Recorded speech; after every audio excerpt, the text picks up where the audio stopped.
사실 미국에서 IRA법을 내놓았지만 유럽판 IR법도 지금 이미 나와 있습니다. 그래서 지금 전체 중국 기업이 가장 많이 유럽의 탄소 중립에 공헌하는 국가가 됐어요. 한국은 지금 중국 기업의 유럽 시장에서 맹렬하게 지금 추격당하고 있습니다. 그래서 저는 한국은 지금 굉장히 위기라고 생각합니다.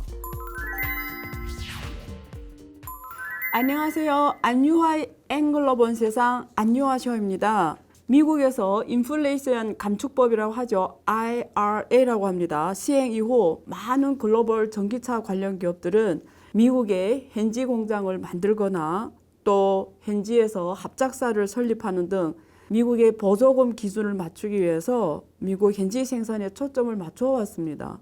그런데 최근에 가장 주목되는 현상이 있는데요. 미국이 아닌 유럽에서 전기차 관련 투자가 발빠르게 늘어나고 있는 현상이 하나둘씩 늘어나고 있습니다.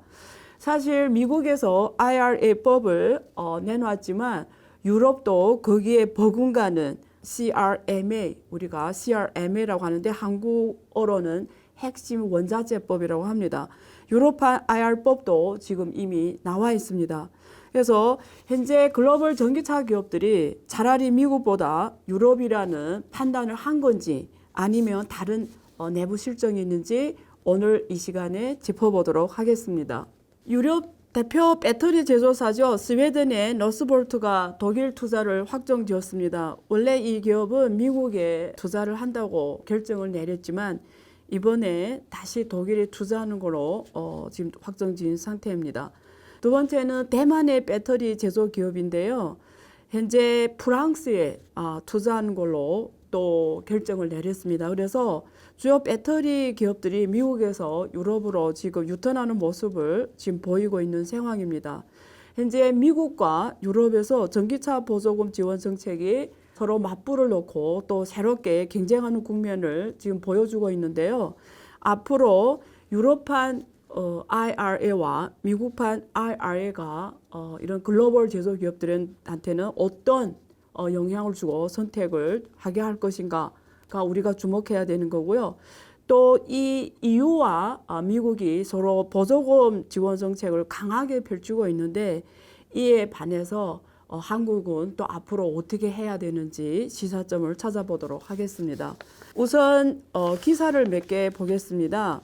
여기에 우선 앞에서 말씀드린 대로 스웨덴의 노스볼트가 지금 독일 정부가 1억 유로, 우리 돈으로 약 1조 4,600억 원가량의 보조금 지원을 약속하면서 원래 예정대로 지금 독일에 제조 공장을 만든 걸로 의사결정을 내렸습니다. 두 번째는 프랑스인데요. 여기 마크롱 프랑스 대통령 굉장히 적극적입니다. 지난 12월 대만 배터리 기업 프롤로지움의 빈센티앙 최고 경영자를 함께 프랑스 북부 항구도시 덩케르트 여기를 방문해서 프롤로지움의 52억 유로 투자 계획을 발표했습니다. 그래서 대만 배터리 기업이 지금 프랑스에 투자한 걸로 되어 있고요. 앞에서 말한 이 두 개 기업은 2026년부터 새 공장에서 모두 배터리 양산, 생산 제조를 하는 걸로 되어 있습니다. 그 다음에 미중 갈등 속에서 중국 기업들이 북미 진출이 어렵게 되면서 지금 유럽 투자를 그동안 2020년, 21년, 22년 계속 확대해 왔습니다. 지금도 추가 확대를 하고 있는데요. 중국어로는 펑처能源인데요. 영어로는 에스볼트입니다. 지금 유럽에 5곳 넘게 투자를 지금 확대하는 걸로 유럽 당국들하고 얘기 나누고 있습니다. 앞에서 언급한 대로 유럽은 미국발 지금 IRA법 전기차 친환경 쪽에 미국에서 지원 정책을 펼치니까 많은 기업들이 미국을 북미행을 선택했죠. 이에 굉장히 위기감을 느낍니다. 그래서 유럽에서는 지금 이에 맞불 법안들을 내놓았습니다. 하나는 서두에서 언급한 대로 핵심 원자재법입니다. 이 내용은 아래와 같은 내용입니다. 영내에서 최소 10%의 핵심 원자재 광물 채굴을 해라는 거예요. 영내에서, 유럽 영내에서. 그리고 필요한 전략물자 수요 40%는 영내에서 해라는 거예요. 그리고 폐배터리 재활용 65% 이상은 영내에서 해라는 거고요. 그 전체 산업 생태계를 영내에서 하는 걸로 돼 있고 특정 국가에 대한 의존도도 60% 이상 초과하면 안 되는 걸로 했습니다. 이게 특정 국가 의존도라는 건 중국에 대한 의존도가 되게 높았는데 점차적으로 줄이겠다는 뜻으로 됩니다. 두 번째 내놓은 유럽도 관련 법안은 탄소 중립 산업법이라는 게 있습니다. 여기에는 녹색 산업 기업이 유럽에 투자하면 인허가나 이런 걸 모든 걸 간소화하겠다라는 겁니다. 신속한 인허가를 주고요. 또 탄소 중립 제조 역량을 수요의 40% 이상을 높이겠다라는 게 탄소 중립 산업법입니다. 그래서 앞으로 이 탄소 중립에 기여하는 기업들은 사실상 중국을 포함해서 그 어떤 제3국에서도 유럽에 와서 생산 제조해서 유럽의 탄소 중립에 공헌하고 기여하면 신속한 인허가를 포함해서 관련 지원을 똑같이 다 해주겠다는 내용이 핵심을 이룹니다. 그러면 여기에서 아마 시청자분들이 굉장히 궁금한 게 미국발 IRA법 그리고 유럽의 지금 핵심 원자재법 CRMA법이라고 합니다. 거의 비슷하냐. 보조금 지원 정책을 적극적으로 펼친다는 의미에서는 같습니다. 근데 취지나 배경이 좀 다릅니다. 유럽연합에서 지금 하고 있는 핵심 원자재법은 주로 원자재에 초점이 맞춰져 있어요. 근데 그 미국의 IRA법은 제조, 생산 제조에 초점 맞춰져 있어요. 무슨 말이냐면 미국의 인플레이션 감축법은 전기차 생산 제조, 배터리 생산 제조, 원자재까지 다 포함해서 전체 생태계 전반을 북미에서 만들겠다라는 거예요. 전체 이 공급망 자체를 북미에서 다 돌아가도록 만들겠다라는 겁니다. 그래서 초점이 전반적인 공급망 안전, 그리고 생산 제조, 그리고 미국이 잃어버렸던 이 전기차 이 경쟁력, 미래 산업의 경쟁력, 배터리나 이런 면에서 지금 다시 그 산업 경쟁력을 높이고 전반 생산 제조를 미국 중심으로 하겠다는 거고 거기서 첨단 경쟁력을 갖고 가겠다는 거에 초점이 맞춰져 있는 반면에 유럽은 그게 아닙니다. 유럽은 원자재에 초점 맞추고 안정적인 공급망에 초점이 맞춰져 있습니다. 근데 그게 왜 유럽은 그런가? 유럽은 2009년부터 이미 굉장히 친환경 전기차 생산에 모든 정책을 지원해 왔고 노력해 왔어요. 그래서 전기차는 이미 다 발표가 났어요. 2030년부터는 유럽에서는 전기차로 다 대체하고 내연기관 자동차는 중단하는 거예요. 앞으로 유럽에는 내연기관 자동차는 못 달리게 하는 거예요. 이미 발표가 났습니다. 2030년부터. 그래서 이거는 이미 다 해결된 문제이기 때문에 유럽은 지금 원자재 안정적인 공급망만 해결하면 돼요. 근데 주로 우리가 잘 알다시피 배터리 이런 쪽은 완전히 중국에 대한 의존도가 7, 80, 90% 사안에 따라 다르지만 굉장히 높아요. 그래서 이렇게 미중이 갈등 겪을 때 유럽은 중간지대에서 굉장히 어려운 상황에 노출되는 거잖아요. 그래서 이런 원자재의 안정적인 확보 여기에 맞춰져 있다고 보시면 됩니다. 그리고 또 두 번째 포인트 미국하고 다른 건 뭐냐? 미국은 IR법에 분명히 중국과 같은 이런 적대 국가들에서 생산한 배터리나 이런 원자재를 공급을 안 받는다라는 게 딱 적혀져 있어요. 그런데 사실 그 탄소 중립 산업법을 포함해서 이 유럽의 핵심 원자재법은 중국과 같은 나라들을 배제하지 않습니다. 예를 들면 중국의 배터리 제조사라든가 자동차 제조사들이 유럽에 가서 생산 제조한다. 유럽의 탄소 중립에 공헌한다면 똑같이 대하겠다라는 거예요. 이건 중국을 배제하는 정책이 아니에요. 다만 특정 국가에 대한 의존도는 줄이겠다라는 거예요. 그게 하필 중국에 대한 의존도가 높아서 중국인 것처럼 보이는데 사실 포커스가 중국이 아니라 그냥 안전 차원에서 다변화, 포트폴리오 분산 차원에서 특정 국가에 대한 의존도를 줄이겠다라는 게 핵심입니다. 그래서 그런 면에서 우리가 분리해서 봐야 되고요.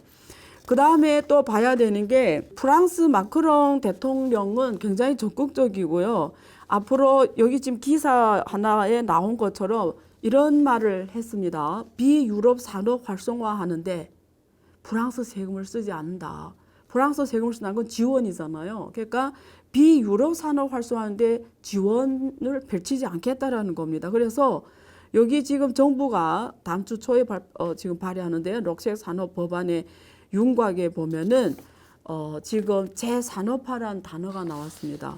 그래서 앞으로 지금 유럽에서 생산한 배터리와 자동차는 탄소 발자국이 좋기 때문에 무슨 말이냐면 친환경을 많이 해서 생산한 제품이란 말이에요.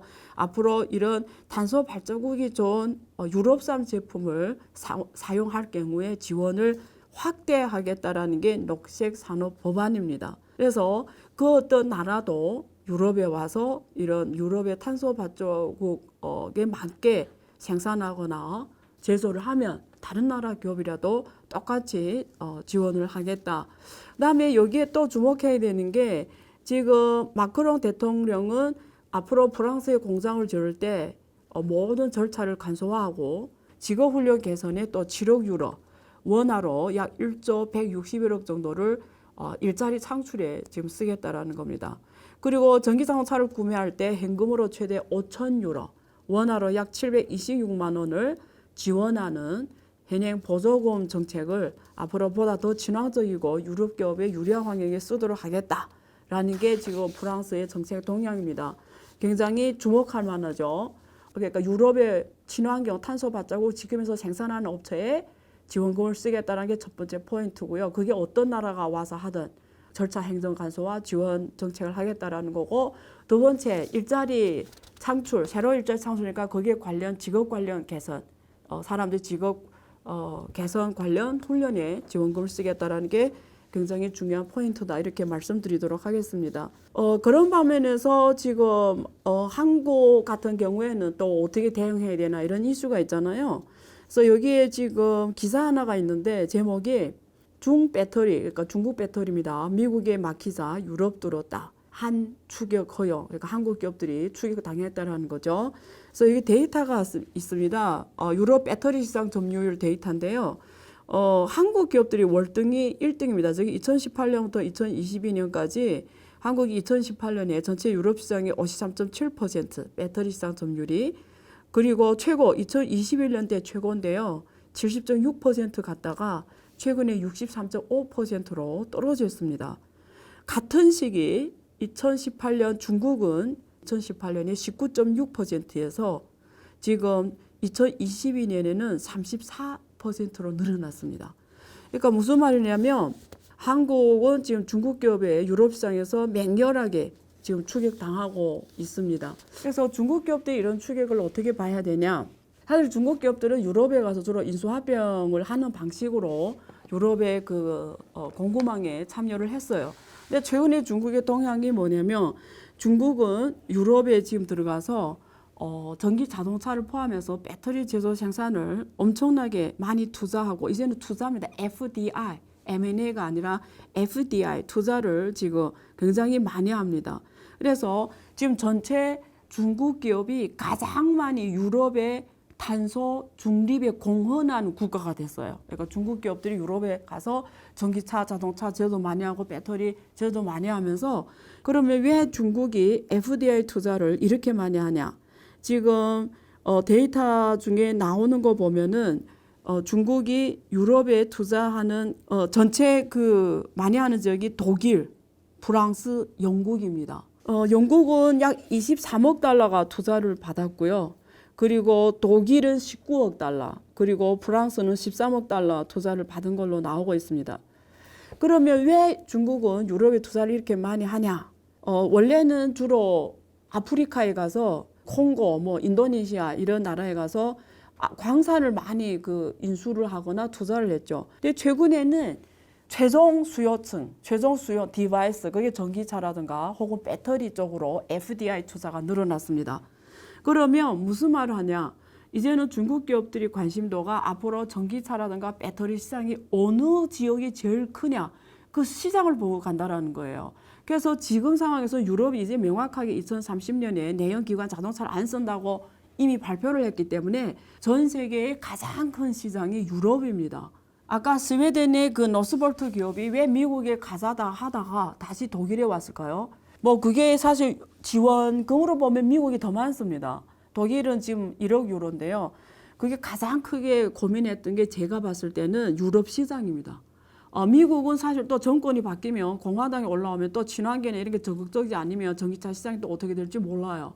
어쨌든 증가하겠지만 바이든이 적극적으로 하는 거고요. 근데 유럽은 이미 2030년에 내연기관 중단을 선포했기 때문에 늘어날 수밖에 없습니다. 그래서 시장을 보고 간다. 그리고 두 번째는 중국이 지금 미중 갈등 겪으면서 미국이 굉장히 중국의 대외 수출에 지금 힘들게 만들어놨어요. 현지에서 FDI 투자를 하게 되면 M&A 한다, 인수합병하면은 중국 기업이 M&A 한다면 저항에 부닥칩니다. 근데 만약에 우리 내내 지역 가서 FDI 투자할게 이러면 다 웰컴입니다. 그래서 FDI 투자는 이런 불필요한 지역적 갈등 이런 걸 피할 수 있기 때문에 그리고 또 현지에서 생산하고 이러면 관세라든가 물류 비용을 줄일 수 있기 때문에 중국 기업들이 지금 유럽으로 엄청 적극적으로 가고 있습니다. 지금 2018년 이후 중국 배터리 기업이 이미 유럽의 투자액이 이미 175억 달러 달했습니다. 앞으로 지금 유럽에서 중국 기업의 생산량은 전체 유럽 생산량의 한 20% 넘게 차지할 전망입니다. 가장 중요한 역할을 하고 있다고 보면 되고요. 배터리 제조, 셀 생산과 이런 후공정 포함해서 이런 쪽에 많이 투자하고 지금 중국 기업들이 전반 유럽에서 이 생태계 전반을 다 지금 하려고 합니다. 그래서 저는 우리 한국에 대한 시사점이 뭐냐를 말씀드리면 헝가리 사례를 들고 싶어요. 헝가리는 사실은 눈에 안 띄는 국가였는데 지금 중국 기업이 헝가리 투자 때문에 헝가리는 전 세계 이제 배터리 제조의 허브가 됐습니다. 그래서 2017년부터 2021년까지 중국이 대유럽 직접 투자에서 헝가리가 1%도 차지를 못했어요. 사실은 앞에서는 주로 영국, 프랑스, 독일이었는데 중국의 닝더스다 CATL이죠. 전 세계 최고 배터리 제조업체가 헝가리에 지금 투자를 하면서 70억 유로 FDI 투자를 하면서 헝가리가 주목을 받았고 또 중국의 가장 그 리튬 이온 배터리 분리방 업체죠. 언제구펀이라고 있습니다. 이 기업이 또 헝가리에서 현지 생산을 하면서 헝가리가 졸지에 유럽의 배터리 제조 강국으로 부상을 했습니다. 근데 이 역할 누가 했냐? 중국이 했다라는 거예요. 그래서 한국은 한국 3사가 있습니다. LG화학, 삼성SD, SK온 굉장히 잘하는 기업들이 많아요. 근데 중국 기업들이 맹추격하고 있고 유럽에서 치열한 경쟁을 펼치고 있고요. 근데 한국은 지금 정책적으로나 여러 이데올로기적 이념적으로 현재 정부가 미국하고 같이 가면서 중국 기업에 대한 배척이라든가 이런 정치적 어려움을 만들어내고 있습니다. 근데 헝가리의 사례를 보면은 유럽도 사례를 보면은 왜 중국 기업들에 대해서 이렇게 적극적으로 할까요? 이런 생각 해보셨나요? 만약에 한국 3사가 지금 다 유럽에서 공장을 하고 또 미국에 지금 반도체가 가고 이러면 한국 뭘 먹고 살죠? 그래서 저는 한국은 지금 굉장히 위기라고 생각합니다. 너무 실용적이지 않은 이념을 따지고 있고요. 너무 기업들한테 정치적으로 힘든 상황을 지금 연출시키고 있으면서 실제는 한국 젊은이들 그리고 한국 지방 경제는 다 무너지고 있고요. 고령화가 또 진행이 되고 그래서 생산은 공동화가 일어나고 그런 면에서 헝가리 사례를 우리가 참고할 만합니다. 그래서 이번에 포항에서 중국 대기업 지금 5조 넘게 투자가 됐는데 옛날에 안유아쇼에서 제가 강조했던 것처럼 메이드 인 코리아를 해야 됩니다. 이제는 메이드 인 코리아 시대입니다. 그래서 프랑스 마크롱 대통령처럼 모든 정책을 전향적으로 간소화하고 그리고 지원 정책을 많이 펼쳐서 중국뿐만 아니라 일본 기업, 미국 기업, 유럽 기업들이 한국에 와서 메이드 인 코리아를 하지 않으면 한국은 미래 산업을 지금 다 이렇게 생겼습니다. 다 그 나라에가 생산하고 그 나라에 다 가서 기술을 주고 하면은 한국은 뭐 먹고 살죠? 그래서 한국도 이런 국가, 특히 유럽의 헝가리 이런 정책을 벤치마킹해서 59개 FTA 국가 지역구를 활성화할 수 있도록 정책 지원 정책을 그 어느 때보다 발빠르게 펼쳐야 할 때라고 저는 생각합니다. 2부에서 뵙겠습니다. 디폴트에 따른 굉장히 그 경제적 피해 시나리오 공개했는데 만약에 지금 3개월 이상 장기화하면 증시가 45% 폭락하고 일자리는 최대 830만 개 사라질 수 있다. 누가 봐도 이거는 그렇죠. 뭐 협박이죠. 지금 현재 미국 경제가 침체냐? 지금 미국 경제 어떤 국면으로 진단하시나요? 침체는 아니고요. 왜냐하면 네. 1분기 성장률이 1.1%. 저는 좀 심각하게 보고 오케이. 있어요. 제롬 파월 그 연준 의장은 최악의 저는 연준 의장이라고 맞습니다. 생각하는데 예. 최근에 미국 경제가 굉장히 큰 화두인데요. JP모건 체이스라든가 IMF 그리고 무디스 같은 세계 유수의 금융기관들이 한 목소리로 미국 경제에 대한 디폴트 우려를 나타내고 있습니다. 제이미 다이먼 JP 모건 체이스 회장은 최근에 전시 상황실 가동할 정도로 미국 경제에 대한 우려를 표했는데요. 지금 코앞에 닥친 것이 부채 한도 협상입니다. 2011년 오바마 행정부 다시 같은 이슈로 금융시장이 큰 불안을 겪었죠. 그래서 이번에 비슷하게 또 금융시장에 큰 충격이 올지, 그리고 우리 주변국에 어떤 영향이 올지, 앞으로 이런 문제가 반복되어 나타날지 근본적 원인과 과제에 대해서 다각도에서 짚어보겠습니다. 오늘은 두 분 경제 전문가를 모셨는데요. 우선 강원대학교 경제무역학부 이현훈 교수님 나오셨습니다. 안녕하세요. 네, 안녕하세요. 반갑습니다. 네, 반갑습니다. 이현우입니다. 다음은 현대경제연구원 경제연구실장 주원 박사님 나오셨습니다. 안녕하세요. 안녕하십니까. 네, 오늘은 앞에서 말씀드린 대로 미국 부채 한도 협상 둘러싸고 관련된 이슈 크게 두 개로 얘기를 나눠볼게요. 첫 번째는 미국 부채 규모가 지금 어떤 정도인지, 그리고 협상에 대해서는 제가 간단히 이어서 여쭤볼 거고요. 두 번째 큰 이슈는 미국 경제 앞으로 어떻게 볼 것인지, 우리 한국에 대해서 어떤 영향, 그리고 대응법, 크게 두 가지로 나눠서 얘기 나눠보도록 하겠습니다. 우선 현재 미국은 31.4조 달러 규모의 부채 한도를 모두 소진한 걸로 나오고 있습니다. 한국 돈으로 4경 원이나 넘는 큰 액수였는데요. 사실 2008년도까지만 해도 10조 달러였던 부채 한도가 지금 30조를 크게 넘었습니다. 이걸 더 늘리자는 협상이 미국 국회에서 타결이 돼야 되는데요. 어쩌다가 이런 큰 빚을 지게 됐는지 이현욱 교수님께 먼저 여쭤보도록 하겠습니다. 이렇게 막대한 그러한 정부 부채를 누적해서 증가해 온 역사는 굉장히 길죠. 네. 2차 세계대전 때 크게 한번 증가했고요. 2차 네. 세계대전 전과 후로 이렇게 나눠보면 네. 거의 4, 5년 동안 한 5배 이렇게 증가했었거든요. 네. 그게 증가하다가 이제 2차 세계대전이 끝나니까 정부 부채를 GDP 대비로 볼 때 네. 한 절반 정도까지 막 줄였어요. 그러다가 잘 아시는 것처럼 80년대 로널드 이제 행정부 시절에 다시 금리를 낮추고 대신 네. 이제 군비 지출을 막 그렇죠. 늘리면서 다시 공공부채가 이제 급격하게 이제 늘어나게 되었고요. 그러다가 다시 또 약간 줄어들다가 네. 2008년에 이제 글로벌 금융위기가 터지면서 통화정책 측면에서 이제 소위 QE도 했었고, 그렇죠. 동시에 이제 행정부 쪽에서는 재정 지출을 이제 크게 늘리면서 결국은 부채 규모가 이제 크게 확대했고요. 그게 이제 어디까지 올라갔냐면 2020년 코로나 터지기 직전까지는 GDP 대비로 한 120% 수준까지 이렇게 막 올랐었거든요. 네. 그 중에서 이제 연방정부 부채는 한 100% 정도 되고요. 네. 지방정부가 있잖아요. 그 예. 지방정부 부채가 한 20% 정도 돼서 두 개 합해서 한 120% 정도 됐다고 저희는 보고 있는데, 네. 그러다가 이제 코로나가 딱 터지니까 네. 이게 연준에서는 연준대로 이제 QE를 했고, 또 이제 행정부는 행정부대로 국채 발행을 이제 엄청나게 늘려서 2020년 한 해 동안 GDP 대비 무려 150% 수준까지 막 올려요. 네. 그래서 그 규모가 한 24조 이상까지 이제 막 이렇게 올리게 되고요.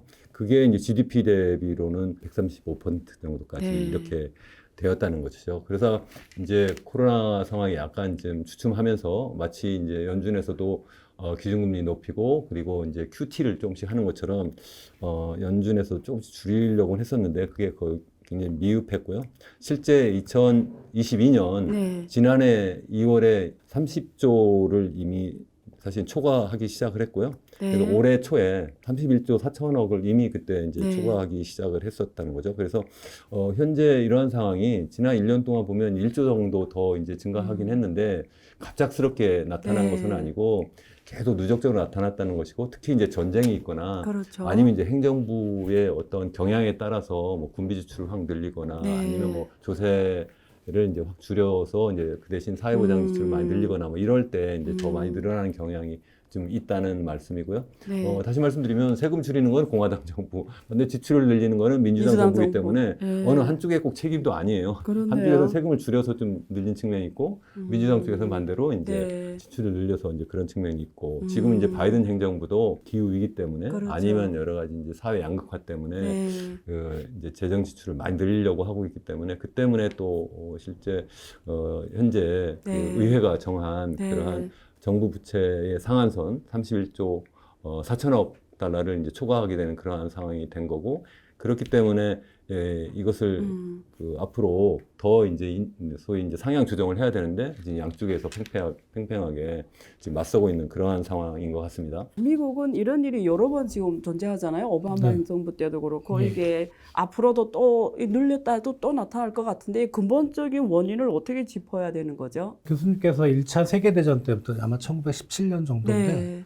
이게 제가 알기로는 90번 정도 부채 한도를 늘렸고 네. 정확히는 89번을 늘리고 한 번을 줄였던 적이 있습니다. 왜냐하면 이제 국가 부채라는 거는 경제 규모가 커지면 같이 늘어나겠죠. 그렇죠. 예. 그래서 기존의 한도가 어떻게 보면 정부가 할 수 있는 일을 제약하는 성격이기 때문에 어쩔 수 없이 늘어나는 부분이 있는데 네. 이게 이제 코로나 때 많이 늘어났다는 게 문제예요. 트럼프 대통령이 취임했었던 2017년 1월 그때 미국의 국가 부채가 이제 19조 9천억 원, 한 예. 20조 원 정도 됐었는데 네. 이 양반이 퇴임할 때 이제 28조까지 늘어났거든요. 그때 엄청 늘렸던 거예요. 사실 네. 요때 늘리는 것도 가만히 보면 공화당하고 민주당하고 그러자 그냥 금방 합의를 해서 올렸던 거고요. 네. 그리고 바이든 행정부도 좀 늘렸고 그래서 31조 4천억까지 네. 늘렸는데 어떻게 보면 누구의 책임도 아니죠. 뭐 어쩔 수 없이 뭐 쓸 돈은 또 많고 네. 코로나도 있고 특히 이제 미국 같은 경우는 최근에 뭐 자동차 산업에 보조금도 주고 보조도 예. 네. 뭐 이런 걸 하고 또 세수도 잘 안 들어왔겠죠. 분명히 코로나 때문에 경제가 안 경제가 나쁘니까. 좋으니까요. 네. 그래서 그런 거를 누구의 탓으로 돌리긴 어려운데 이제 이거를 가지고 공화당하고 민주당하고 이제 서로 네 탓이다. 그렇죠. 이게 정쟁이 벌어지고 있다는 게 문제인 거죠. 이 교수님, 현재 지금 이러한 우려 때문에 우리가 신용부도 스왑이라고 하잖아요. CDS 프리미엄이 저는 보고 깜짝 놀랐는데 중국이 제일 높아서 지금 76bp인데 미국이 9일 기준으로 지금 72bp 넘어갔잖아요. 어쨌든 시장은 미국의 이 디폴트 우려를 좀 심각하게 받아들인다라는 걸 CDS 프리미엄 상승에서 볼 수가 있는데 이게 실제 이렇게 우려할 만한 상황인가요? 어떻게 보세요? 저는 아니라고 생각을 합니다. 오케이. 지금 네. 뭐 우리나라 네. 많은 이제 경제 TV 채널이나 유튜브 채널에서 네. 이제 걱정을 해서 오늘 그렇죠. 우리가 논의하는 것처럼 네. 많이 논의를 하고 있는데 네. 그렇게 우려할 만한 상황인가? 예를 들어서 좀 전에 말씀하신 것처럼 미국의 지금 현재 CDS 프리미엄이 지금 한 65bp 정도 예. 이 정도 되는데요. 예, 최고대. 전 세계적으로 네. 보면 아르헨티나 같은 경우에는 네. 945bp 예. 그리고 러시아는 454bp 브라질은 347bp 예. 우크라이나 331bp 아직도 네. 안 터지고 있잖아요. 네. 그러니까 이 정도가 지금 터지지 않는다는 말씀이고 다만 아르헨티나 같은 경우에는 지금 뭐 기준금리가 거의 이제 100% 맞아요. 정도 된다고 네. 하고 네. 그리고 또 지난 1년간 그 CPI 그 네. 상승률도 108% 이렇게 네. 상승했다고 하더라고요. 네. 네. 그런 거 생각하면 이 정도 가지고 미국이 부도를 낸다 이렇게 생각하지도 않고요. 최근만 따지면 많이 얘기하는 게 2011년 비교하잖아요. 네. 오바마 행정부 그때 하고 그때 예. 연방정부가 16일 동안 문을 닫았거든요. 맞아요. 그래서 그렇게 되면 어떻게 하냐면 공무원들 월급을 못 줘요. 그렇죠. 그런 상황이 됐고 그 이후에도 13년에도 네. 제가 찾아보니까 2주 동안 또 문을 닫았고요. 네. 자주 닫죠. 17년에도 네. 한 달여 동안 문을 닫았어요. 네. 네. 그리고 이제 최근에 이제 2021년에 네. 이제 문 닫지 않고 31.4조까지 이렇게 네. 그 상향 조정했는데 예전에 문을 닫을 때도 그게 그렇게 해가지고 미국이 뭐 부도가 나가지고 뭐 미국이 망한다든가 이러지는 않았어요. 다만 네. 주식시장이 좀 불안정성이 좀 커지고 그래서 뭐 주가가 좀 떨어지고 이런 상황이 있었는데 이것 때문에 미국 경제 자체가 흔들리거나 아니면 전 세계가 크게 영향을 받을 거라고 저는 개인적으로 생각하지 않습니다. 네. 그렇다고 해서 제가 네. 무시하자 그런 뜻은 아니고요. 예의주시하되 이것이 마치 그 미국 경제를 뭐 공황 상태로 가게 하거나 위기 상태로 가게 하지 않는다. 저는 이것보다는 네. 그 코로나 상황에서 그 미국의 연준이 네. 금리를 0% 수준까지 낮추었을 뿐만 아니라 네. 그 소위 양적 완화라는 것으로 해서 그 2008년 처음 양적 완화했을 때보다 한 1년 동안 거의 4-5배 이상 큰 규모로 확 늘려버리거든요. 네. 그것을 지금 거의 안 줄였어요. 그게 8.9조 달러까지 올렸는데 지금 줄인 상태가 한 8.2조 달러까지 줄였다가 지금 한 8.5조 정도 네. 다시 올라갔어요. 네. 지난 실리콘밸리 뱅크나 뭐 시그네처 뱅크 파산하면서 네. 긴급 유동성 그렇죠. 제공하고 이러면서 네. 그게 안 줄어 들어가지고 얘가 도리어 저는 꺼질까봐 지금 걱정을 하고 있는 거고 다시 말해서 그건 나중에 우리가 더 논의를 할 사항이긴 한데 음. 더 중요한 문제를 우리가 좀 들여다보고 있어야 되는데 오케이. 이 문제 가지고 너무 심각하게 우리가 그렇게 음. 고민할 문제는 아니다. 저는 그렇게 봅니다. 여기 지금 자료에 보면은 지금 세계기관 하나는 미 백악관 경제자문위원회에서 뭐 디폴트에 따른 굉장히 그 경제적 피해 시나리오를 공개했는데 만약에 지금 3개월 이상 장기화하면 증시가 뭐 45% 폭락하고 일자리는 최대 830만 개 사라질 수 있다라고 지금 추산한 공개 자료도 있고요. 무디스는 지금 디폴트가 나면은 700만 개 일자리가 사라지고 실업률이 8% 이상 상승할 것으로 봤습니다. 그래서 시장도 한 20% 가까이 하락할 거로 뭐 어쨌든 이런 불확실성 리스크에 계속 경고하는 메시지가 나오고 있는데 여기 현대경제연구원 이런 것들이 굉장히 중요하잖아요. 왜냐하면 한국 경제가 워낙 대외로 출도가 높기 때문에 어떻게 보십니까? 백악관 경제자문위원회에서 발표한 자료잖아요. 그러니까 뭐 협박이죠. 네. 디폴트하지 안 마라. 하면 이제 우리가 이렇게 된다. 뭐. 그렇죠. 이거 뭐 그렇죠. 누가 봐도 이거는 그렇죠. 뭐 언론 심각하게 플레이죠. 해서. 예. 그렇죠. 그리고 무디스는 뭐 좀 네. 그런 데 떨어져 있다고 생각하는데 무디스도 이제 네. 경고를 좀 했겠죠. 그러니까 미국 경제가 지금 많이 취약하니까 좀 그 공화당하고 백악관하고 좀 잘해서 이런 좀 사태가 안 벌어지도록 하라는 이제 뭐 그런 메시지일 뿐이고 사실 미국 국채가 디폴트가 난다는 건 우리가 상상을 할 수가 없는 거죠. 그렇죠. 왜냐하면 그렇죠. 이게 모든 나라하고 엮여 있어요. 그러니까 네. 일본도 한 1조 달러 넘게 가지고 있고 중국도 네, 8천억 정도, 맞습니다. 우리나라도 한 1,000억. 그렇죠. 뭐 전 세계 모든 나라들이 미국 국채를 가지고 있는데 그거에 디폴트 된다? 그거는 뭐 지구의 종말이기 때문에 그렇죠. 아무도 원하지도 않고 공화당도 원하지 않고 백악관도 음. 원하지 않아요. 그래서 그 걱정 그렇게 안 하셔도 되지 않을까. 물론 이제 뭐 네. 2011년에 이럴 때처럼 이제 공화당이 살짝 백악관을 압박하기에 한 뭐 며칠 정도 네. 공무원 월급을 못 주는 그런 상황은 만들 수 있는데 그것도 이제 최악의 상황일 텐데 그런 상황이 아마 가장 최악일 거고 결국은 아마 부채 한도를 좀 뭐 올려주는 그런 쪽에서 끝나지 않을까 생각이 됩니다. 협의가 잘 안 된다고 하며 지금 바이든 정부는 뭐 수정헌법 14조를 통해서 의회 승인 없이 새 국채를 발행할 수 있는 방안도 검토 중이라고 하는데 주 실장님은 어떻게 보세요? 이건 한 번도 그 발동이 된 적이 그러니까요. 없었더라고요. 제가 예. 알기로는. 그래서 처음 듣는. 예. 그러니까 이걸 만약에 발동하면 이제 공화당하고 백악관은 갈라서는 거죠. 네. 예, 이건 극단으로 치닫기 때문에 백악관도 그렇게 원하지는 않을 거고. 그래서 요거는 그냥 이것도 언론 플레이 같은 느낌, 그런 느낌으로 보시면 될 것 같습니다. 그 아래에 이어서 조금 근본적인 문제를 조금 더 들여다보려고 합니다. 사실 앞에서 언급하셨지만 그동안 미국이라는 이 경제가 가는 이유는 그리고 기축통화 달러가 이렇게 계속 갈 수 있었던 이유는 이렇게 부채를 발행하면 주로 일본이나 그리고 중국 같은 이 나라들에서 채권국으로서 그 국채를 사줬단 말이죠. 계속 그동안 이렇게 경제가 돌아왔는데 이제는 중국도 그렇고 일본도 그렇고 많은 나라에서 이번에 미국 은행 파산 사례도 있고 또 계속 이렇게 또 지출을 감행하다 보니까 신뢰를 많이 잃은 것 같습니다. 그래서 중국도 계속 줄여왔거든요. 2010년대 이후로 계속 지금 줄여와서 한 8,900억 달러 정도 지금 갖고 있는데 오히려 금이라든가 다른 대체 자산을 지금 확대하고 있는 추세입니다. 그래서 만약에 어쨌든 다른 나라들은 두 손 준비를 하고 있는 것 같아요. 미국의 이런 이제는 미국이 자국 통화 정책을 우선하면서 다른 나라들의 어떤 경제 상황을 결국 크게 신경 안 쓰는 모습을 많이 보여줬기 때문에 그 나라들은 이제는 자국 통화 결제라든가 이런 면에서 지금 많이 더 확대하고 있는 추세인 것 같아요. 그래서 앞으로 미국의 이런 개혁이 어떤 면으로 어떻게 이루어져야 되는지 이걸 조금 깊게 좀 들여다봤으면 좋겠습니다. 교수님 우선 어떻게 보세요? 이것은 미국의 기축통화라고 하는 원죄가 있어요. 그렇죠.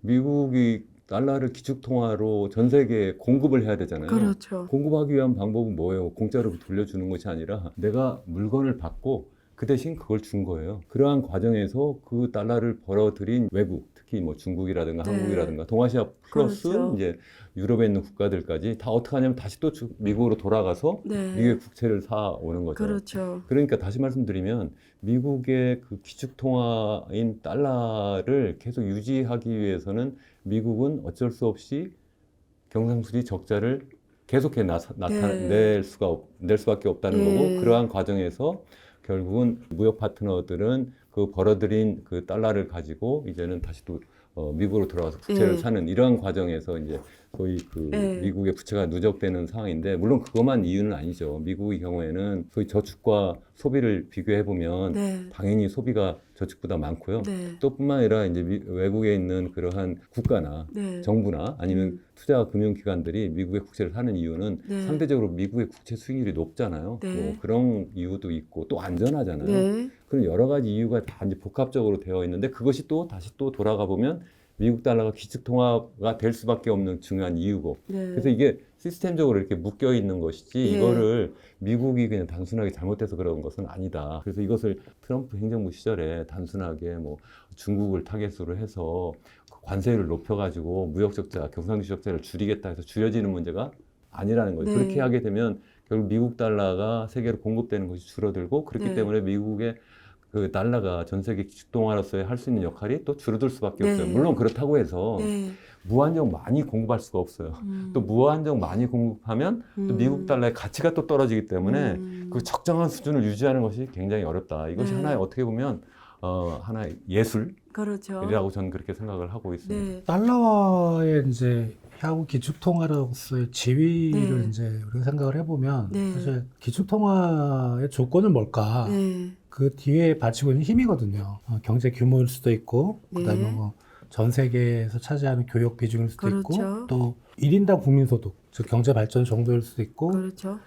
경제 규모나 어떤 교역 비중을 보면 중국 위안화도 가능성은 있지만, 네. 사실 뒤쪽에 말씀드렸던 그런 것들, 오히려 더 중요한 것들은 사실 중국 위안화가 따라가긴 좀 어려운 네. 그 중국 경제가 백업을 할 수 없는 그런 부분이기 때문에 물론 최근에 이제 중남 일부 국가, 뭐 아시아 쪽의 일부 국가들이 위안화 결제 비중이 늘린다고 하지만 네. 그게 한계는 있을 거예요. 네. 예. 그리고 이제 우리가 뭐 위안화 말고 또 달러를 대체할 수 있는 기축통화의 어떤 대상, 엔화, 유로화, 그렇죠. 엔화는 사실 일본 국민들이 다 사요. 네. 일본 그 채무 국채 비중이 상당히 높은데 네. 일본 금융기관들이 거의 대부분 90% 이상 사는데 금융기관은 또 일본 국민들에게 팔고 사실 그러니까 엔화는 그냥 그 우리가 안에서 돈은 네. 경화라 그래서 이제 하드 커런시라서 국제 통화로 통용은 되는데 오케이. 사실 달러처럼 그렇게는 안 되고 네. 또 유로화도 상황은 비슷한 것 같아요. 유로 지역에서는 일정 부분 지위는 있지만 그래서 달러를 대체할 수 있는 어떤 새로운 결제 수단 지금 통화 중에는 없다고 생각하고 앞으로도 당분간은 그럴 거고 네. 그럼 금 또는 뭐 가상화폐 아닌 것 같거든요. 네. 예, 제가 보기에도 네. 금은 또 너무 한정이 돼 있고 네. 또 그래서 달러와의 지위는 저는 상당 기간 미국 경제가 뭐 100년, 200년 후에 몰락하지 않는 이상 네. 예, 그때까지는 지속될 거다 이렇게 보시면 우리가 보통 화폐하면 네. 이제 국내에서 쓰는 화폐가 있고 이제 국제적으로 쓰는 화폐가 있고 그렇죠. 국제적으로 이제 달러가 많이 통용되기 때문에 우리가 이제 기축통화라고 네. 리저브 커런시라고 이렇게 얘기하는데 네. 그 화폐의 기능을 하기 위해서는 3대 기능을 할 수 있어야 되잖아요. 네. 그래서 첫 번째가 이제 거래 중개 그렇죠. 기능이잖아요. 네. 거래 중개 기능은 어쩌면 중국 위안화도 쉽게 할 수가 있어요. 그렇죠. 근데 네. 그 다음에 문제가 있어요. 네.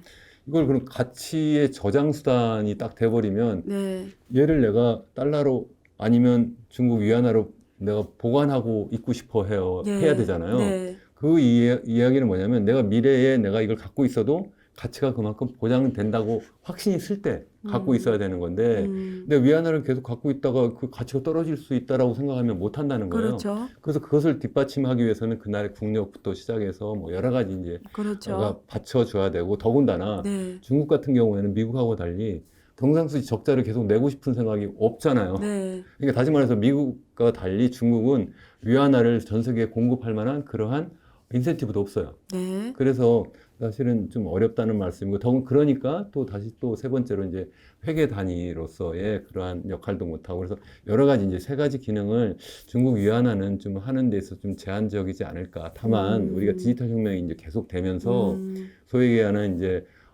중앙은행들이 발행하는 어떤 이제 디지털 커런시 예. 이것이 나타나게 되면 점진적으로 그 중국의 위안화가 아니라 전 세계적으로 사용되는 이 디지털 커런시가 네. 미국 달러의 어떤 위상을 일부 잠식할 수는 있지 않을까. 네. 저는 그렇게는 생각을 합니다. 제 보기엔 지금 미국도 이제는 공급망을 미중 갈등 때문에 공급망 안전 차원에서 미국에 이제 와서 다 제조해라. 그러면 달러의 공급 역할이 또 줄어들 수밖에 없고 지금 미국이 이제 제조 국가로 다시 가겠다라는 건데, 그냥 지금 가는 방향과 달러의 또 기축 통화 역할 어떻게 보면 약화되는 쪽으로 지금 또 정책이 되는 부분도 있고, 그래서 이걸 우리가 어떻게 읽어야 됩니까? 예. 그게 이제 하나의 예. 좀 전에 말씀하신 것처럼 네, 네. 어떤 기축통화의 어떤 딜레마이긴 해요. 예. 무작정 그 경상도 적자를 키울 수도 없고, 그렇죠. 또 줄일 수도 없고, 네. 뭐 이런 상황인데요. 네. 그렇다고 해서 양국 간에 뭐 중국과 예를 들어서 러시아, 중국과 네. 브라질, 예. 뭐 요새 얘기 많이 되잖아요. 네. 그런 식으로의 어떤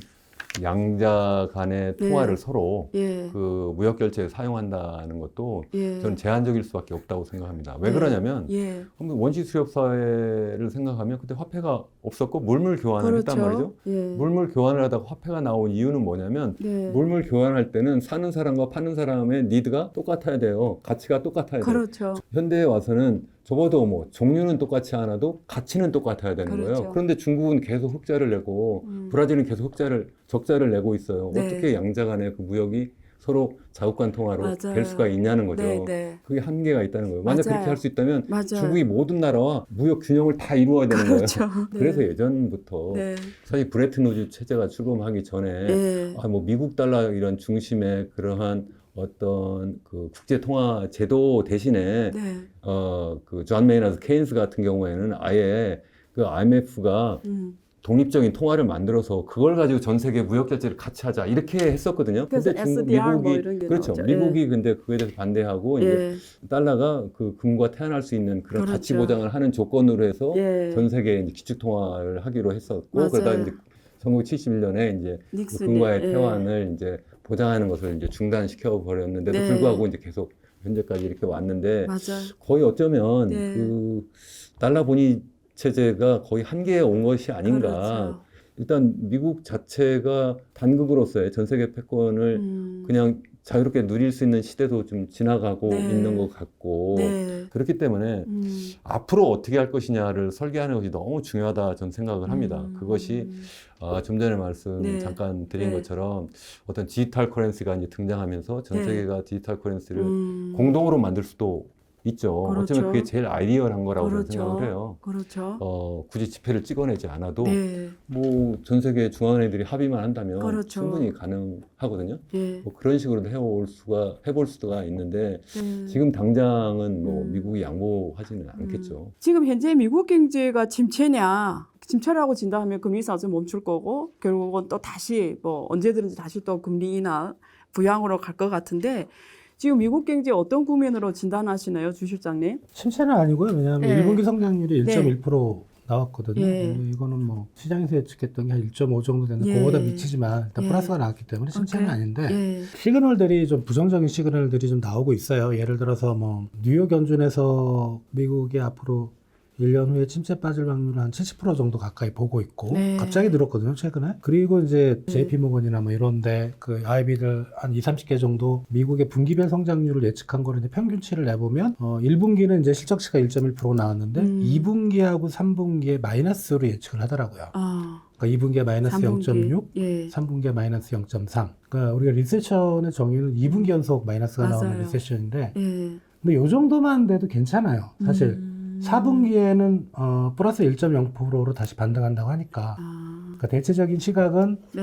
미국이 이제 그동안 금리도 너무 높았고 또 1분기 GDP를 이렇게 뜯어보면은요 소비나 순수출, 정부 지출 쪽은 괜찮았는데 네. 민간 투자가 엄청나게 마이너스가 나왔어요. 민간 이게, 투자 마이너스. 이게 오. 금리가 워낙 높다 보니까 맞아요. 사실 저달 부담이 있죠. 그 예. 금리보다 높은 수익률을 내야 되잖아요. 맞아요. 기업의 입장에서 그럼 맞아요. 어렵거든요. 예. 예. 그래서 고금리 때문에 투자가 좀 죽어가는 문제로 미국이 2분기, 3분기에는 좀 고생을 할 텐데 뭐 그거 좀 지나면 다시 왜냐하면 또, 이게 이제 사실 그 청취자분들은 잘 모르시겠지만 네. 기업이 반응한 거는 명목금리가 아니고 실질금리거든요. 예. 그 명목금리에서 물가상승률을 빼주어야 되는데 그렇죠. 그러면 지금 실질금리는 사실 그렇게 높은 편은 아니에요. 오히려 네. 예. 예. 물가상승이 워낙 높기 맞아, 때문에 워낙 높아서. 예. 그래서 그런 부분 때문에 4분기엔 좀 들어줄 수 있지 않나 그런 이제 기대도 있는데 요거는 이제 긍정적인 관점을 가지시는 분들이 이러고 좀 부정적인 분들은 앞으로 2년 동안 마이너스가 지속이 될 거다. 네. 예.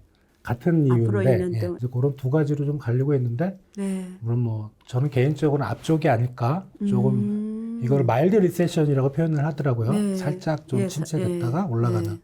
그런 상황으로 보시면 될 것 같습니다. 네, 주 실장님 방금 그 마이너 리세션으로 진단하는데 우리 이 교수님은 어떻게 진단하시나요? 드디어 여기서 우리 네. 주 박사님하고 저의 의견이 갈리고 있습니다. 좋네요. 저는 좀 심각하게 보고 오케이. 있어요. 예. 미국이 네. 그 코로나 상황에서 금리를 0% 수준까지 낮췄잖아요. 그렇죠. 그러다가 이제 1년 정도 지나니까 CPI, 그 소위 소비자 물가가 네. 상승하기 시작을 했어요. 근데 21년 말까지 제롬 파월 그 연준 의장은 이게 트랜지토리하다는 거예요. 네, 정말 기가 막히더라고요. 최악의 저는 연준 의장이라고 맞습니다. 생각하는데 예. 그러더니 예. 이제 자기 그 연준 의장 재임된 다음부터 이제 얘를 올리기 시작하는데 네. 22년 3월부터 시작해가지고 맞아요. 그때 0.25%잖아요, 예. 상단이. 그러다가 지금 이제 5.25까지 지금 막 계속 이제 올렸는데 네. 뭐 단기간에 굉장히 빨리 올렸죠. 네. 그러니까 사람들이 야 이거 엄청나다 이렇게 생각하는데 근데 왜 이거 그 노동시장이 이렇게 견고하지? 왜 아직도 맞아요. 경기가 왜 아직도 예. 이게 실업률 보고 주로 왜 이게 하잖아요. 불황으로 안 네. 가지 이렇게 하는데 네. 저는 지금 제대로 못 하고 있어서 그렇다고 생각을 해요. 무슨 말이냐면 우리 경제학에서는 통화 정책의 어떤 변화가 네. 어떤 경제에 영향을 준다고 할 때 기준금리를 보지 않아요. 오케이. 뭘 보냐면 통화량을 봐요. 예. 통화량이 어떻게 변화하느냐. 그렇죠. 그래서 걔가 물가에 어떻게 영향을 주고 고용에 어떻게 영향을 주고 실질 GDP 성장률에 어떻게 영향을 주느냐 이렇게 보거든요. 네. 그런데 M2가 거의 안 줄었어요. 이게 무슨 말이냐면 연준이 아까 말씀드린 것처럼 22년에 QT라고 하는 걸 하면서 네. 그 한 5조 정도 있었던 그 연준의 자산을 네. 8.9조까지 1년 만에 올리거든요. 네. 2008년도에 QE 한 거보다 한 4배 정도 광폭으로 이제 유동성을 푼 거예요. 맞습니다. 아, 이렇게 푸니까, 그래도 풀어도 이게 소위 화폐 유동 속도가 상당히 떨어지면 총 통화에 영향 안 주지 않느냐. 초기에는 그럴 수 있었는데, 네. 이게 사람들이 움직이기 시작하면서 그 돈 막 쓰기 시작한 거예요. 네. 그래서 M2가 얼마나 증가했는가 하면, 코로나 이전에는 M2가 15.4조 달러였는데, 네. 이게 코로나 상황 이후에 네. 이게 얼마까지 올라갔는가 하면 최대가 21.7조까지 무려 41% 상승한 거예요. 거의 양적 완화 상승한 거랑 비슷하게 막 그렇죠. 그 이상 어쩌면 그거 비슷하게 막 따라간 거예요. 그러니까 무려 41%가 올라간 거예요. 무려 2, 3년 만에. 그러니까 거의 안 줄었다는 거예요. 제 그렇죠. 말씀은 그렇죠. 통화량이 안 줄었는데 어떻게 이게 물가가 잡히고 어떻게 경기가 위축이 되냐는 말씀이에요. 그러니까 정말 중요한 걸 아직 안 하고 있다. 그래서 저는 QT를 더 열심히 해야 되는데 QT를 거의 안 했어요. 오케이. 5월부터 한다고 해서 하기 시작을 했는데 거의 안 해서 만기 돌아오는 거 재연장만 좀 안 하는 정도. 그것도 최근에 다시 또 늘려버리고 이렇게 해서 거의 안 했다. 그래서 네. 이걸 본격적으로 해줘야 되는데 어떻게 이렇게 안 할 수 있을까? 그리고 많이 그 얘기하잖아요. 뭐 연준 뭐 지금 패드 와치부터 시작해가지고 뭐 어떻게 할 것이다. 또 우리 여러 가지 뭐 코멘트를 하는 그러한 소위 전문가라는 사람들이 다 뭐냐면 이해 당사자예요. 제가 볼 때는 무슨 말씀이 다 시장 참가자예요. 아까 잠깐만 여기 JP 모간부터 시작해서 그 사람들이야 당연히 뭐 연준이 그 빨리 그 피봇 해야 되죠. 오케이. 계속 그래서 통화 팽창 해줘야 되죠. 그래 자기 자산 가치 다 높아질 겁니까? 높아질 거잖아요. 그렇게 하면 누가 이득이에요? 결국 그 사람들이 이득이고 계속 그렇게 해가지고 이게 그 물가는 물가도 계속 상승이 되고 그렇게 해서 사회 악화가 더 심해져요. 왜냐면 그거 투자해가지고 누가 이득 부자들이 그쵸. 또 더 부자 되거든요. 자산을 가진 사람들이 그래서 결국은 사회 악화가 더 심화되는데 이렇게 계속 방치하고 둘 수 있을 거냐. 이거는 사실 미국뿐만 아니라 전 세계가 다 비슷해요. 우리나라까지. 그래도 그러한 문제이기 때문에 이 일부에서 얘기하는 우리나라 전문가들도 많이 그렇게 얘기하시던데 아 이거 뭐 금방 뭐 6월 7월부터 뭐 이게 금리를 다시 또 낮출 거야. 아 이분들이 정말 경제의 기본이 오케이. 통화량을 봐야 되는데 어떻게 기준금리를 보고 얘기해. 그리고 또 기준금리가는 뭐 우리나라 기준금리하고 뭐 차이가 어떻게 난다 이렇게 하는데 그거는 정책금리잖아요. 시장금리를 봐야죠. 시장금리를 보면 지금 우리나라 예를 들어서 10년 만기 국채 수익률하고 미국의 국채 수익률하고 이렇게 비교를 해야 되죠. 네. 그렇게 하면 사실은 별 차이도 없어요. 네. 그렇게 비교하면서 돈이 빠져나갈 거냐 이렇게 따져야 되는데 그렇게 안 하고 뭐 정책금리 가지고 얘기하거나 통화량을 보지도 않고 얘기하거나 그래서 뭐 미국에서 뭐 일부에서 뭐 피봇이 뭐 일어나서 뭐 어떻게 그거 따라가서 그렇게 얘기를 할 수가 있겠느냐. 주 실장님, 근데 지금 어쨌든 CPI는 떨어졌죠, 많이. 네. 어떻게 보세요? 예. 이 교수님 네. 말씀하셨던 거 같은 맥락인데 CPI 떨어진 거는 네. 연준이 통화 정책을 잘해서 그런 게 아니고 네. 원자재가 경제가 안 떨어졌고 좋았어요? 아니 경제가 많이 떨어졌고 네. 그러니까 우리나라도 똑같아요. 네. 그러니까 뭐 한국은행이 금요일에서 CPI가 떨어진 건 아니고 네. 수입 물가가 마이너스가 나오고 있거든요. 그럼 당연히 CPI 떨어지겠죠. 네. 생산물가 어째서. 네. 그래서 지금 작년에 미국이 연간으로 8% 정도 2022년 올해 한 4.5% 예상하고 있고 내년에 이제 2.3%. 물가 상승률은 물가 수준이나 지수가 아니고 상승률은 연준 목표치로 가게 돼 있어요. 네. 예. 어차피. 여기서 네. 유가가 $200, $300 뛰지 않는 이상 가게 돼 있습니다. 상승률이기 때문에 당연하죠. 그렇죠. 예. 전년 대비 상승률. 그래서 네. 연준은 그때까지 버티는 것 같아요. 오케이. 그래서 뭐 내년 올해는 뭐 금리 인하 없다. 예. 아마 이제 6월 달에 한 번 더 있죠. FMC가. 거기서 올릴지 안 올릴지 모르겠지만 거의 뭐 그 정도가 꼭대기고 계속 끌고 가겠죠. 끌고 가서 미국도 이제 물가 상승률은 떨어질 거고 네. 우리나라도 지금 3%대가 나왔으니까 하반기에는 2%대는 나올 것 같아요. 뭐 하반기 어느 달엔가는. 네. 그러면 뭐 거의 연준이나 우리나라나 소비자 물가 상승 목표치가 2.0이니까 그렇게 가고 있죠. 예. 근데 다만 연준은 파월이 워낙 좀 똥꼬집이라서 네. 예. 그냥 계속 얘기하고 있잖아요. 올해 안에는 없다. 금리 인하. 그게 이제 핵심인 것 같고. 이창용 총재도 네. 그런 비스무리한 말은 하는데 우리나라 한국은행은 그렇게 독립적이지도 못하고 특히 여론에 좀 민감하더라고요. 그래서 아마 개인적인 의견인데 한 4분기쯤 네. 금리 인하를 하거나 아니면 좀 동결하더라도 인하 비슷한 그런 시그널을 주거나 그러지 않을까 네. 라는 생각입니다. 네. 이 교수님 논리대로 우리 계속 가보면, 자, 한국은 어떻게 대비를 해야죠? 뭐, 이게 중장기로, 내년, 후년, 이렇게 우리가 좀 크게 봐야 되잖아요. 그래서 일희일비 하지 말고 한국 경제의 근본적인 좀 도움이 되도록 우리가 정책 제안을 드린다면 미국발 영향을 주시하면서 우리가 한국 입장에서는 어떻게 대비를 해야죠? 뭐 대비해서 문제를 네. 해결할 수 있으면 참 좋겠는데 그렇죠. 쉽지 않다 저는 생각을 합니다. 네. 그래서 최근에 제가 하나 정책 보고서를 하나 만들어서 여러 곳에 보내드렸는데 네.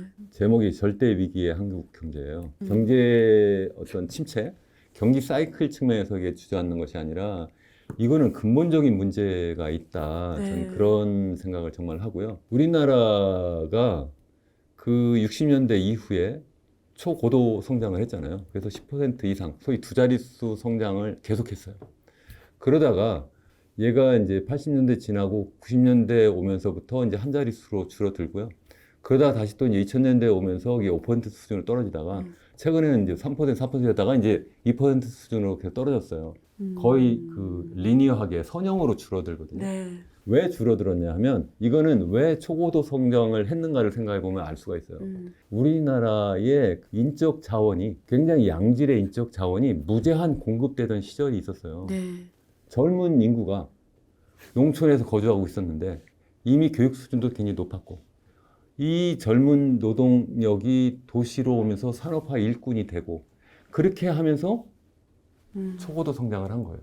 그랬는데 점점 소위 얘기하는 노동 가능 인구, 보통 우리 15세 이상 64세까지 네. 얘기하는데 그 노동 가능 인구가 자꾸 성장하다가 줄어들어요. 그렇죠. 우리나라의 출산율은 지난해 0.78명이고요. 25만 명밖에 태어나지 않았어요. 네. 20년 전에는 50만 명 태어났어요. 그래서 50년 전에는 무려 100만 명이 태어났어요. 이게 50년 만에 4분의 1로 줄어들었는데 누구도 책임지지 않아요.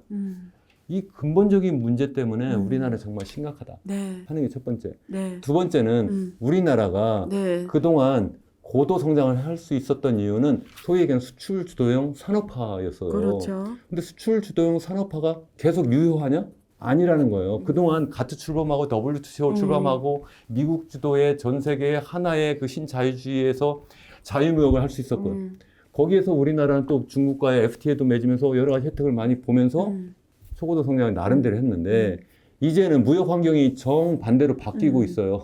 근데 어떻게 우리가 계속 무역으로부터 무슨 일자리를 창출하고 외화를 벌어들여서 어떻게 새로운 자원을 사오고 기술을 들여오고 이렇게 할 수 있느냐는 거예요. 더군다나 세 번째로 우리나라의 가계부채가 네. 이미 지금 그 GDP 대비 100% 넘다고 했는데 전세자금까지 포함을 하면 그렇죠. GDP 대비 한 150% 정도 된다고 맞습니다. 하더라고요. 저는 네. 여기에다 플러스해서 네. 영세 상공인들 그렇죠. 마치 뭐그 식당 하는 분이라든가 네. 아니면 뭐 편의점 하는 분들의 그 어떤 대출까지 포함하면 그것도 다 가계대출이라고 생각하거든요. 네. 거의 200% 되는데 이건 단연코 전 세계 일인데 이게 곧 터질 것 같다. 우리나라 금리를 조금씩 높이고 있는데 그러면서 지금 뭐 연체율이 계속 늘어나잖아요. 네. 특히 이제 뭐 그 소위 얘기하는 제2금융권에서 자꾸 이렇게 맞아요. 나타나고 있는데 맞아요. 이게 하나의 어떤 촉매제가 돼가지고 터질 수도 있다? 이런 생각도 하고 뿐만 아니라 네. 미국에서 이 금리를 계속 올리게 되면 전 세계적으로 계속 신흥국에서 문제가 터졌어요. 한번 생각해보세요.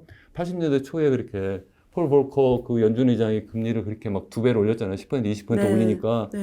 그 라틴 아메리카 국가들이 다 외채 위기로 네. 다 넘어졌죠. 네. 94년, 95년 이때 다시 또 그 미국 연준이 또 금리를 올리니까 멕시코부터 터지기 시작해서 97년도에 우리 동아시아 맞습니다. 다 터졌잖아요. 네. 네. 이번에 다시 금리를 올리면 예전처럼 되지 않는다는 보장이 어디 있냐고요. 제가 볼 때는 너무 그럴 가능성이 높은데 어쩌면 이렇게 태평한지. 네, 아이고 감사합니다. 지금까지 인현훈 강원대학교 교수님 그리고 현대경제연구원 주원 실장님과 함께했습니다. 제가 감상을 말씀드리면 파도는 바람이 일으키는 건데 사람들이 보통 파도만 보고 바람을 읽지 못합니다. 그래서 오늘 토론한 이 시간에 제가 가장 많이 느낀 거는 큰 시대적 바람이 오고 있습니다. 그래서 앞에 있는 파도보다도 그 뒤에 있는 시대적 바람을 읽는 노력이 우리 정부와 그리고 기업, 우리 투자자들 모두 함께 노력해야 되는 것 같습니다. 감사합니다. 네, 네, 수고했습니다. 감사합니다.